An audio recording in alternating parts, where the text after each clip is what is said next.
I work as translation rights executive for Curtis Brown.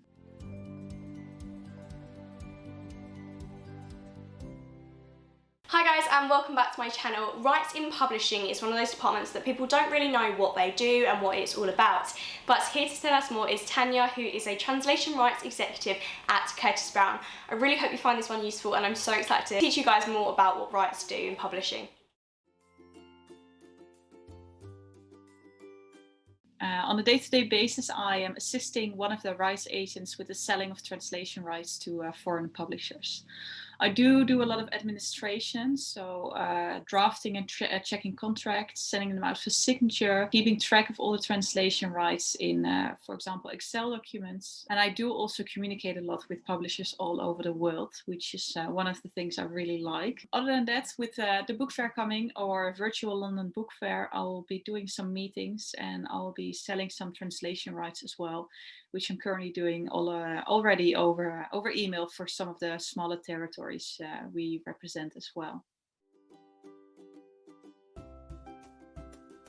My road into publishing is quite long. I'm 29 now, so I'm a bit older than most people starting in publishing. I graduated from a bachelor in media in 2012, worked in television for about 5 years, then moved to London in 2017, where I started working in PR and marketing. Unfortunately, I decided it wasn't really for me. I decided to start a master in publishing media, which I graduated from last year at Oxford Brookes University. Because of lockdown, because of Corona, it was quite hard to get interviews in the first place, and not to mention a job. So I applied for loads of jobs, got lots of rejections in the first place, interviewed with a few companies, also got rejected. I decided that I just needed to do something different than I was doing, because most people that were getting the jobs had a bit more experience. So I reached out to one of my lecturers, who then connected me to a small rights consultancy, Rights2, and they hired me as their temp rights assistant back in October. I did a couple of hours of work for them each week, and kept applying for other jobs. Then finally got an interview again with Curtis Brown in this case, and that's where I've been hired in December and have been working ever since. Due to lockdown, we're all working from home at the moment, which is quite strange for me, because I started my role while working from home. So I've never met my colleagues in real life. In my case, I live in a very small coach house with my boyfriend, so it's quite impossible to work while not bothering him.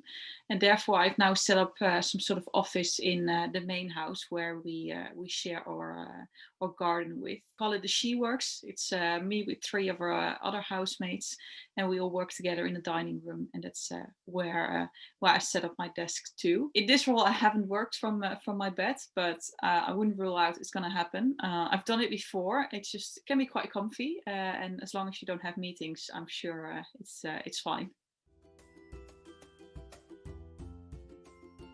I would say one of the favorite parts about my job is the fact that no day is the same. So literally every day is different than another. And in that, I really, really like the communication I have with lots of publishers all over the world. China, Japan, the whole of Europe, South America. I also communicate a lot with the agent's assistant back in New York for one of the literary agents we represent. And therefore, I think the client management part of things is definitely one of my favorites. I think the most challenging part about the role is that there's a lot of waiting involved.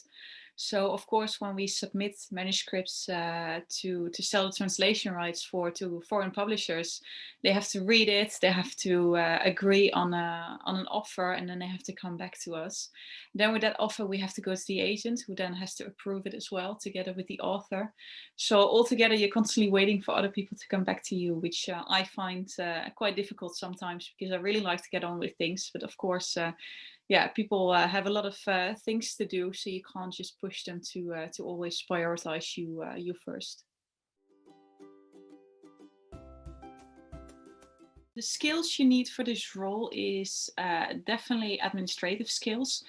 We work a lot with Excel. We do draft a lot of contracts. So it's also very nice to have a bit of background in contracts, or at least know what's in them and what they need to include. Otherwise, I would say people skills. So definitely a friendly personality, so you can communicate with people all over the world, and also with book fairs. I would say organizational skills. So you are good with planning meetings, organizing things as well as possible, like hotels, restaurants, tickets, you name it. Yeah, so that's basically the main skills. You can get them as transferable skills as well. I gained mine a lot of television, and yeah, that's also how I partly ended up in publishing. I think after the role of translation rights executive, you can grow into the role of rights agent. So that means you'll be wholly responsible for all territories and selling the rights there. That includes the bigger territories like Germany, Japan, China, France, the Netherlands, you name it basically. From there on, I think you can also go into rights director or head of rights. So you get more responsibilities around budgets, managing people, and so on. One of the things I learned about the publishing industry is that people are really, really that friendly. Of course, when you get lots of rejections for jobs, you can often think like, oh, people don't like me, people don't want me. But if you persevere and you get into the industry eventually, people are so friendly and very, very helpful. So especially with me, since I started my job in lockdown, people have reached out to me ever since, just checking in if I'm okay, to see if everything is going well or if they can help me with something. And yeah, that's definitely something I really, really appreciate about the publishing industry. If you want to get a role into rights in publishing, you can definitely do stuff before you apply for the jobs. I was quite good with Excel already, and this came in very handy because one of the tests I had to do for the interviews was an Excel test. I gained these skills in television, so that's why I got most of my transferable skills anyway. And I would definitely recommend that if you can't find a job immediately into publishing, try it elsewhere. Try to gain administrative skills, so invoicing, possibly some contracts, and scheduling and planning. Second languages always come in handy, but it's well, most of the time they don't require any. In my case, I speak Dutch because I'm native Dutch. This might have helped a bit, but if you speak French, German, yeah, definitely try to improve that skill and yeah, bring it with you to an interview. There's two books I would absolutely recommend, and it's The Side of You by Holly Miller. It's a very emotional but also very heartwarming book. And The Midnight Library by Matt Haig. I just finished it. It's definitely a lockdown read because I would say it's quite an uplifting read. So if you don't have a copy yet, yeah, get either one of these two.